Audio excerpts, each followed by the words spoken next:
True code అని చెప్పి మీకు తెలిసి ఉండి మీరు కన్వర్ట్ అయితే ఓకే ఓకే, బట్ మీరు కన్వర్ట్ అయినాక మీరు కన్ఫ్యూజన్లో ఏం చేస్తున్నారు?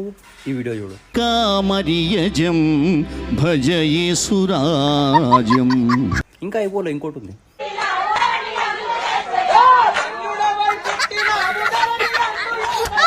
ఇది చూడు. ఇంకా అయిపోలేదు, ఇది కూడా ఉంది. I love you, Jesus. Happy birthday, Jesus. ఇంకోటి.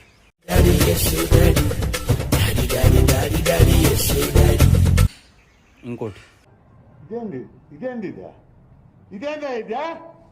ఇది నేను చూడలే. అలా మీ క్లారిటీ ఉండాలి. మీరు నిజంగా నమ్ముతున్నారా, లేకపోతే మీకు నమ్మకం లేక మీ దేవుణ్ణి హిందూయిజంలో కన్వర్ట్ చేస్తున్నారా?